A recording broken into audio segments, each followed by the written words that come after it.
నమస్తే. Spiritual, motivation, educational వీటికి సంబంధించి ఇంటర్వ్యూస్ ఇవ్వదలుచుకున్న వాళ్ళు కింద నంబర్ కి కాంటాక్ట్ చేయండి. నమస్తే, వెల్కమ్ టు అవర్ ఛానల్. నేను పద్మిని. ప్రస్తుతంతో పాటు ప్రముఖ ఆధ్యాత్మికవేత్త, జ్యోతిష పండితులు, అమ్మవారి సేవకులు, దత్త గణపతి ఉపాసకులు మురళీధర్ శర్మ గారు మనతో పాటు ఉన్నారు. మాట్లాడదాం. నమస్కారం అండి. మహాదేవ శ్రీమాత్రే నమః. మురళి గారు, పుష్యమాసం మొదలైపోయింది. ఉత్తరాయణ పుణ్యకాలాలు కూడా మరొక 2 రోజుల్లో మొదలు కాబోతున్నాయి. సో పుష్యమాసం అంటేనే డెఫినెట్ గా పుష్యమి నక్షత్రానికి సంబంధించిన మాసంగా చెప్తూ ఉంటారు. ఇక ఈ మాసంలో దీపారాధన ఏ విధంగా చేసుకోవాల్సి ఉంటుంది అనేది తెలుసుకోవాలనుకుంటున్నానండి. తప్పకుండా అమ్మా. వాస్తవానికి అందరూ కూడా ఏదో హడావిడిగా దీపారాధన చేసేసి వెళ్ళిపోతూ ఉంటారు.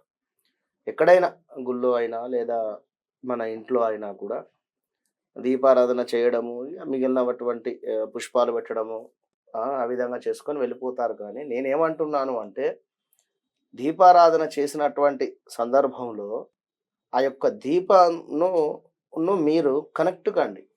ఇక్కడ అంటే అక్కడ ఎలా కనెక్ట్ అవ్వాలి చెప్పకుండా ఖచ్చితంగా కూడా అక్కడ అమ్మవారు స్వరూపకంగా కూర్చొని ఉంది అనేటువంటి విషయంగా కానీ, మన కష్టాలు ఏమైతే ఉన్నాయి అనేటువంటి విషయం కానీ, ఇంకేదైనా ఆ యొక్క దీపంతో ఇంతకుముందు వీడియోలో కూడా మనం చెప్పుకోవడం జరిగింది. ఒక దీపారాధన జరిగింది అనుకుంటే అక్కడ ఖచ్చితంగా కూడా ముక్కోడి దేవతలు కూడా ఆ యొక్క దీపారాధనను వారు చూస్తారు అని చెప్పి మనం శాస్త్రంలో చెప్పడం జరుగుతుంది. కనుక మరి అట్టి దీపారాధన చేసేసి ఏదో ఊరికే గబగబా వెళ్ళిపోకుండా, దీపారాధన జరిగినటువంటి సందర్భంలో కూర్చొని ఒక 2-3 నిమిషాలు కనెక్ట్ అయ్యి ఖచ్చితంగా కూడా భగవంతులు చూస్తున్నారు అనేటువంటి భావనతో కూర్చోవాలి. అయితే ఈ యొక్క పుష్యమాసంలో విశేషంగా మీరు మామూలుగా చేసే అటువంటి దీపారాధన కాకుండా విశేషంగా ఇంకా ఆర్థికంగా కావచ్చును, లేదా ఆరోగ్యానికి సంబంధించింది కావచ్చును, లేదా ఒక ఉద్యోగం కావచ్చును, ఇంకా మరి ఏదైనా కూడా ఇంట్లో నెగిటివ్ ఎనర్జీ ఉంది అని అనుకునేటువంటి వారైనా కూడా ఇంటిలో చక్కగా కూడా లక్ష్మీదేవి యొక్క అనుగ్రహము పొందాలి అని అనుకునేటువంటి వారు ఇంటిలో ఉండేటువంటి ఏదైనా దరిద్ర దేవత అయినా కూడా బయటికి వెళ్ళేటువంటి సందర్భము, మనకు లక్ష్మీదేవి ఇంటికి రావాలి అని అనుకునేటువంటి వారు ఖచ్చితంగా కూడా ఈ యొక్క పుష్యమాసములో మనం చెప్పేటువంటి యొక్క దీపారాధన చేసుకోండి. అది ఏ విధమైనటువంటిది అంటే, ఒక 11 లవంగాలు, అదేవిధంగా 11 ఇలాచీలు, 11 మిశ్రీ బిళ్ళలు, డైమండ్ ఆకారంగా ఉండేటువంటివి మిశ్రీలు అంటారు. ఇక పచ్చకర్పూరం. ఈ 4 మిశ్రమాన్ని చక్కగా కూడా గ్రైండర్లో వేసుకొని ఒక మనకు పౌడర్ లాగా చేసుకోండి. మెత్తగా కూడా చేసుకున్నటువంటి ఆ యొక్క పౌడర్ను ఒక డబ్బాలో తీసేసుకొని చక్కగా కూడా దేవతా పూజా మందిరంలో పెట్టేసుకోండి. రైట్.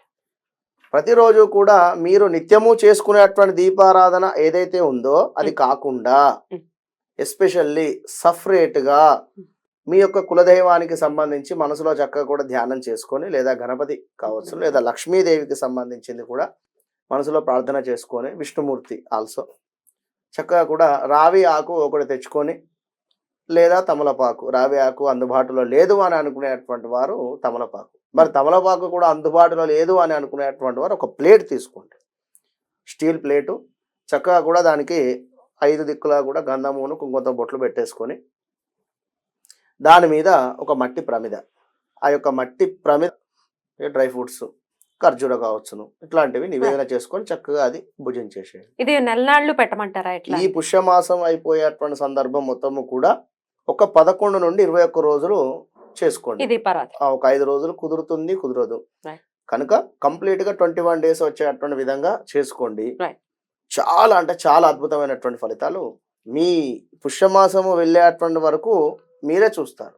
చాలా బ్యూటిఫుల్ గా ఎక్స్ప్లెయిన్ చేశారండి. ఖచ్చితంగా సుగంధ పరిమళాలు ఖచ్చితంగా ఇప్పుడు మీరు చెప్పినటువంటి ద్రవ్యాలతో మనం పెడితే కనుక అమ్మవారికి కూడా చాలా ఇష్టం సుగంధ ద్రవ్యాలు అని అంటే. చాలా అద్భుతంగా మాకు తెలియజేశారండి. Thank you so very much. నమస్తే. మహాదేవ.